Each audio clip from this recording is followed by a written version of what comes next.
Welcome to Thinking Like a Lawyer with your hosts Elie and Joe Patrice, talking about legal news and pop culture, all while thinking like a lawyer. Here on Legal Talk Network. Hello, welcome to another edition of Thinking Like a Lawyer. I'm Joe Patrice from Above the Law, and with me, actually not physically with me, but with me in spirit is Elie. It's so hot. We are in the midst of something of a heat wave, though we haven't even hit the peak of it. I gather on Saturday is the peak of it for us. I mean, look, don't get me wrong. I like summer. I don't mind being hot. You know, my people are from the islands. We can deal with this. But when you have to deal with it at work, see, my way of handling the heat is just to remove clothing until I am comfortable.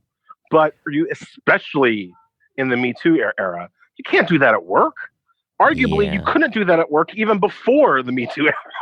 It's not an argument. So I'm all here in a shirt and like pants. It's just Jesus.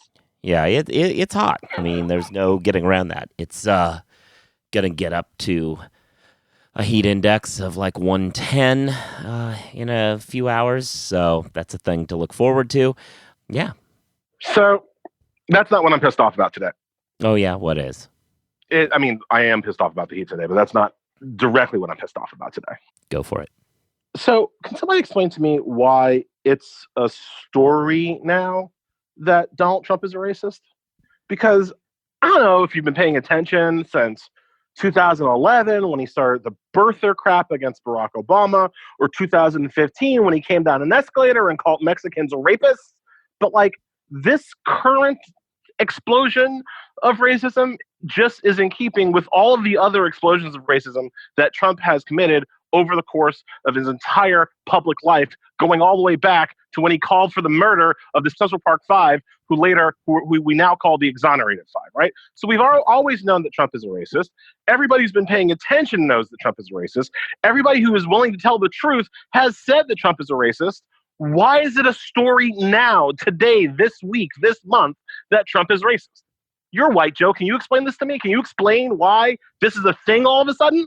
No, I mean, it's not a thing all of a sudden. I think it's a thing that the media can put on TV now. They have a hook, and so they'll do it, as they will every time it happens. I mean, they did say all these things the previous incidents, and then they move on. And then when there's another opportunity to generate some attention and ratings by focusing on it, they'll do that again. So the media just keeps kind of rediscovering that Trump is a racist. Yeah. Yeah, or repackaging it as a, way of, you ostensibly work in journalism. I mean, you're familiar with the concept of newsjacking. You find an event that allows you to make the point that you've made before. It's an easy way to generate some attention as people are focused on the new event, and then they can use that to look at your previous coverage, and that's just how it goes. And that's certainly how this seems to be playing out. I don't feel like that's what's happening right now. I feel like there are a whole bunch of people who, it's like George Conway, Kellyanne Conway's husband, famous lawyer, architect of a lot of the racist policies that has allowed people like Donald Trump to flourish, including especially voter suppression. He does this whole, most read article in the Washington Post. Oh, I now realize that Trump is a racist. Really? Now, George? Today? You just figured that out? I mean, like this. I mean, the sense of discovery people are having about this, I guess, is what's really bothering. But like, that's actually a good example of how that's not true. Like, if you've been following him on Twitter, he's been saying these things for the last couple of years. He's just found a new opportunity to get a bigger splash in a bigger paper. But he's been kind of viciously drawing these Trump's an awful, inveterate racist lines for a couple of years now, and maybe he just hasn't gotten his opportunity to get as much play, but they're doing it now. Everybody's just saying the same thing they always have. No. His commentary in the Washington Post explicitly titled George Conway, Trump is a racist president. And then the whole first 1, 2, 3, 4, 5 paragraphs are his personal journey to understanding that Trump was actually a racist that he only fully completed when he called for the squad to go back to where they came from. That was the inciting incident for George Conway finally being able to admit that Trump was a racist. Yeah, I mean, you can either believe the 5 paragraphs that he wrote most recently to, please an editor from the Washington Post, or, what he's been saying all along. Now, I'm with you that I don't necessarily view the fact that he's made these loud complaints over the last couple of years as some sort of exonerating moment that makes him like a great guy necessarily, or even a bad, it doesn't change my sense of him one way or the other. But I think it is fair to say he's been on this train, whether people have been noticing it or not. You know what I think, Joe? Yeah. I think George Conway missed the call. Okay. Well, all right. See, now this is so much less fun when we're forcing the issue every time, But but you raise a good point, which is missing calls is bad. And if you're missing calls, if you're spread too thin, interruptions kill your productivity, but clients demand a quick response. The U.S.-based professional receptionists at Smith AI help law firms screen new clients and schedule appointments by phone and website chat. Plus, Smith AI integrates with your software, including Clio and LawPay. Plans start at just $60 per month. Get a free trial at smith.ai. So, okay, with that out of the way, I want to talk this week, Joe, about something that I view as a personal failure of mine, a professional failure of this website, Above the Law, a professional failure of this entire company. Okay. And that is the fact that despite our existence, Amy Wax still has a job. Tenure is a powerful thing. Please explain to our listeners why Amy Wax has a job and why she absolutely should not. Okay, so Amy Wax is a law professor at UPenn, which is a well-regarded law school. And we ranked UPenn number 1 year in our law school ranking. In our rankings, that is absolutely true. I'm telling you, next year what we need is we need an actual data point that just says, does your law school employ Amy Wax? If so, minus 10 points on the rankings. Right. So she's a law professor, and for the last several years, what she's been really trying to do is there are people who are enraged by her. I'm not necessarily one of them. I view her as more of a joke.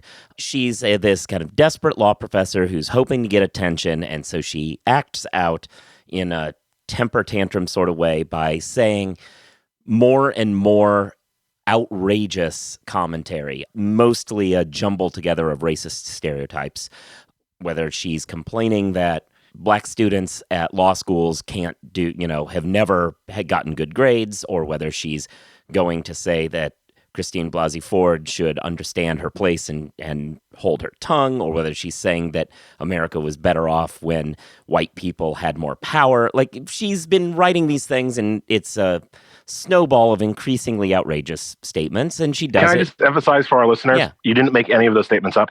No, none of those are off the top of my head. Those are all as if you were kind of making up. Oh, what would be an example of a ridiculous thing a racist would say? No, listeners. Joe just quoted Amy Wax 3 times. Yes, so she does these things in an effort to get attention. Usually, in many ways, she gets her attention. She draws strengths from her critics, who then say, oh, she's so awful. And then she turns that into, there's PC culture run amok, and they're trying to silence me, and thought police, and blah, blah, blah.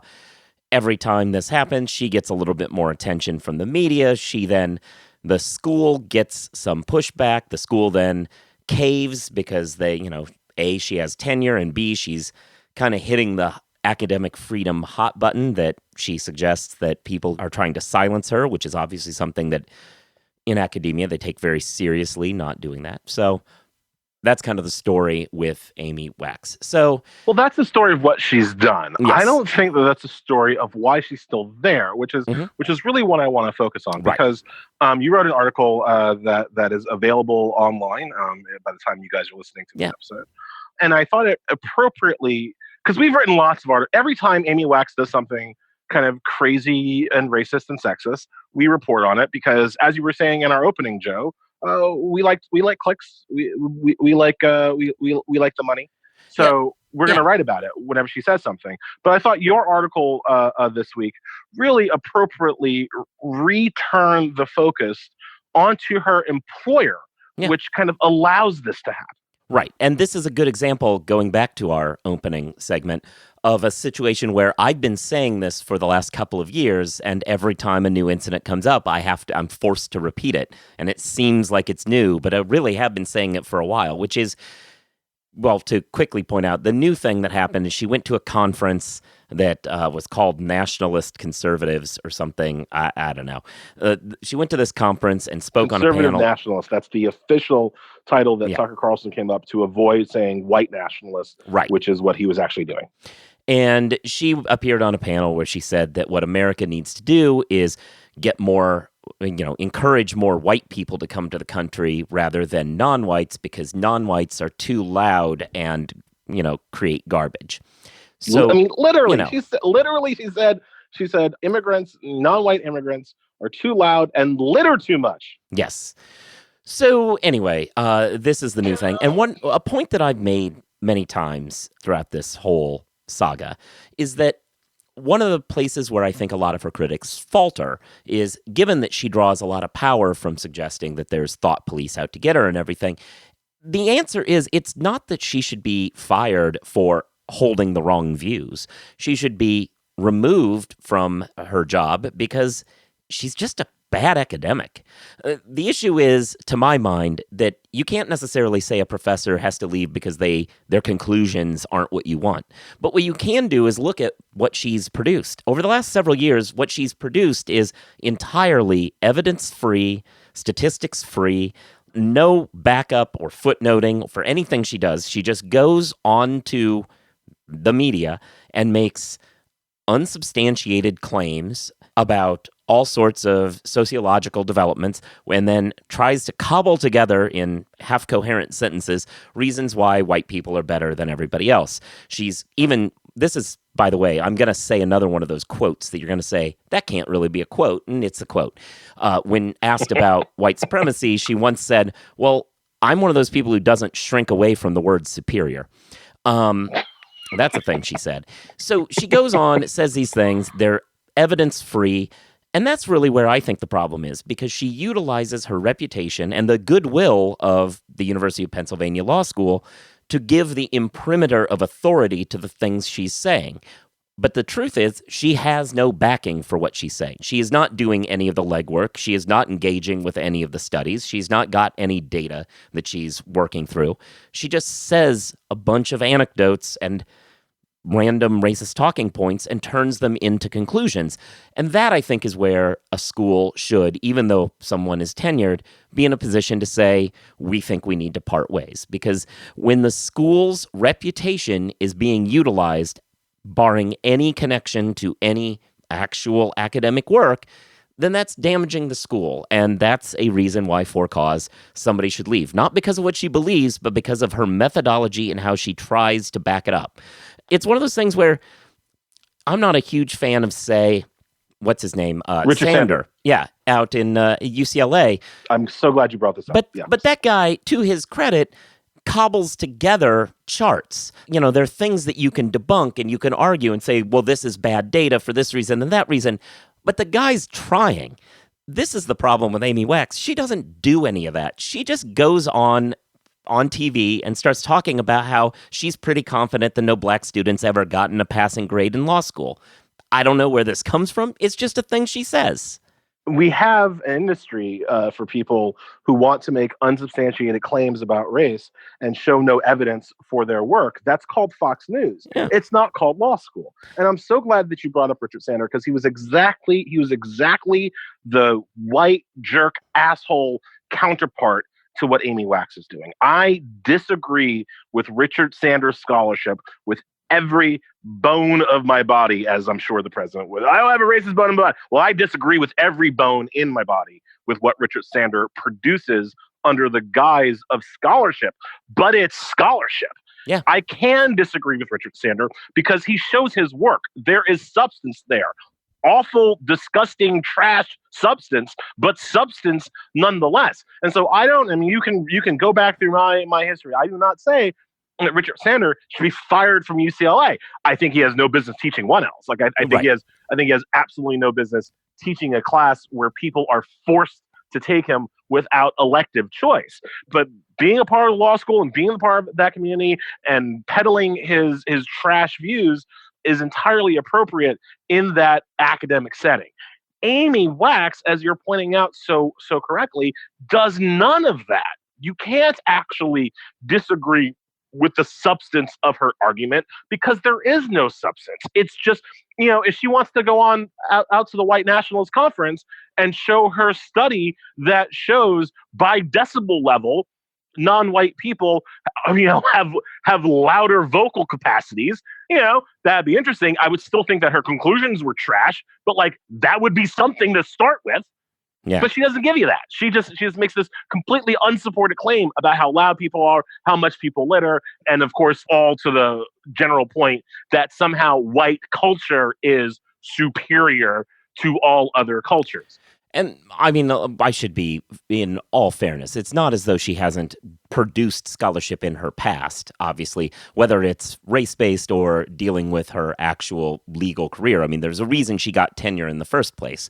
She understands how these things operate and is capable of putting together things that can be argued, perhaps, but she can do that. But that was a while back, and what she's been up to of late has largely been grandstanding in an effort to draw attention to herself from the gatekeepers of people like Tucker Carlson because she wants a 5-minute hit on some cable show. And that's the black tar heroin for her at this point, where she just, I need another 5-minute hit. Come on. I'll say something even more insane. Yeah. So we kind of outlined the case for why she should be fired. Let's talk about why she hasn't. This is, again, where I think Penn is complicit in what Wax is allowed to do. Because they did try to clip her wings a while back, a couple of years ago. They, like Richard Sander, they pulled her off of teaching 1Ls. And just, again, since we have a lot of pre-law students here, I'll just go through the rote of explaining this. The key about teaching 1Ls is that when you are a new law student, when you're a first-year law student, you don't have elective choice over your classes. You're just put into whatever section you're put into and forced to take whatever professor is teaching constitutional law, torts, crim law, property, whatever professor is teaching that course for your section, you have to take that professor. You have no choice, right? And so allowing people like Wax, Sander, these people with clearly kind of racially biased views teach 1Ls, some of whom might be non-white and might feel like they are not getting a fair shake in that person's class, is just particularly wrong, and law school shouldn't do it. At the 2L year, and certainly by 3L year, if you want to teach an elective, you can choose. You get to know who Amy Wax is before you take her seminar on white supremacy and the law, if that's your thing, right? So that's why I kind of keep focusing on whether or not these people are teaching 1Ls. When Penn pulled Wax off of teaching 1Ls, there was a lot of blowback from Penn donors, we are led to understand. Is that not right? Yeah, there was a Board of Trustees member who decided to bail on the school, saying, "Oh, you're hurting her academic freedom, yada yada yada." Amy Wax is a star amongst these particular kinds of people who believe that the most persecuted group in America right now are white people who want to be racist, right? Like in that circle, in that circuit, on that speaking tour, she's a goddamn star. Yeah. Because she's willing to say these completely unhinged racist things. So one of the reasons why I feel Penn is afraid of doing what must be done, what needs to be done with Wax, is because they're afraid of the blowback from exactly the kind of racist people who support Amy Wax. Yeah. And I mean, look, it's exactly, there's some level of that. There's also, I understand the squishy concern over academic freedom. I do think that there's a value in an academic setting to protecting folks who may have unpopular views to continue doing their scholarship. But look, she's written extensively, but of actual like law review articles, like quality, non-opinion op-ed page quality articles. She's written like 2 in the last 5 years, maybe. And with co-authors, they do touch on these issues. In particular, in immigration, she's written about where she has some discussion of how low skill immigration has like affected the job market. And that's an argument that you can actually get into and have some discussion about. Because the dirty little secret is there is an argument to be made for certain immigration controls for the purposes of labor markets and people getting in with certain specialties that are already super saturated, etc. But that's not the argument that's being had when you write an op-ed with a picture of John Wayne and saying the problem is that the culture has stepped away from where it was when it was a distinctly European culture, which are more words that she uses. Yes. There's nothing we can do. That's what I'm saying. This is a failure. Like, I can stand on top of William Penn's freaking head and shout, but there is nothing that we can do to get Penn to do the right thing and divest itself of this racist professor. Well, look, the people who can are students, and I think they have I guess I should say they're the only people who have a hope of doing it. And I do know that there are students who have been active throughout this process in pushing back and arguing that the school should do right by them, by, rejecting kind of this hostile environment. And this hostile environment that is, it's not really a trade-off in that, you can have kind of a hostile environment if you're getting some quality research out of it. But when it's, a bunch of book reviews and op-eds, it's not really helping out. And it's the sort of situation where you can say, look, this is not what tenure is about. It's not about protecting folks who just want to go on TV. It's about protecting people who are doing unpopular research. And if you want to go back to concentrating on these posts about different sector engagement in the labor market, and immigration with the labor market, that's fine. Go do that and keep the editorializing about white people out of. But if you aren't going to do that, then we really don't think that the protections we afford for academic freedom are really applicable here. Look, whatever I would go with that. That's fine. That's fine. Yeah. Whatever it takes. Yeah, anyway, it's a troubling situation, and the ways in which, the one that, a particular outrage was when she was talking about how black students at Penn don't get good grades, which is something that was either a lie in that she should be grading blind and therefore have no knowledge whether or not that's true, or violation of privacy rights, or she did know that sort of thing and lied about it anyway.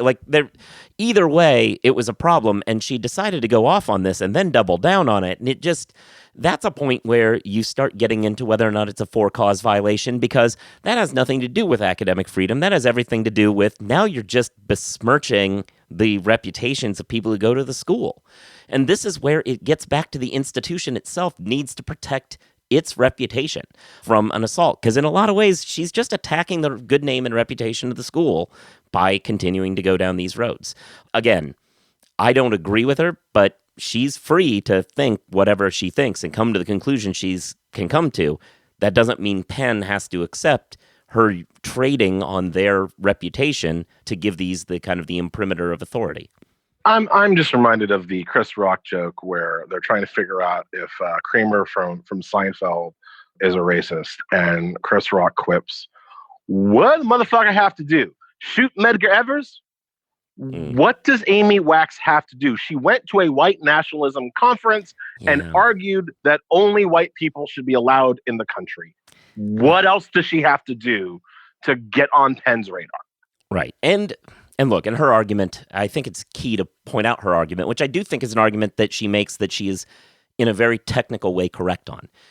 She argues that those statements at the conference were not racist because she was not suggesting that there is a biological reason why non-whites aren't as good as white people in her mind, but that there are cultural reasons, and so it's not racist. The problem is, and that could be technically correct. The problem is, it is still a white supremacist take, right?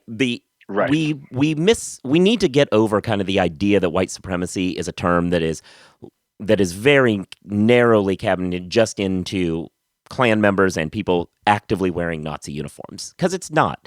It's a term that is very literally means if you think that white people are superior to other people or supreme over them, then that's white supremacy. And it can manifest itself in all sorts of ways, from very aggressive ways like actual Nazis, to more subdued ways, like saying we need an immigration policy based around bringing in more white people and fewer non-white people. Whichever way it is, if you're operating under the logic that there is some reason why white people are superior, whether it's cultural, racial, or biological, racial, or whatever, then that's white supremacy. And we need to kind of both deconstruct and then reconstruct, take away some of the stigma of the term that lets us think that it's only the far extremes, and then reconstruct it to realize that it does cover a lot more ground than we typically ascribe to it when we suggest that white supremacy is this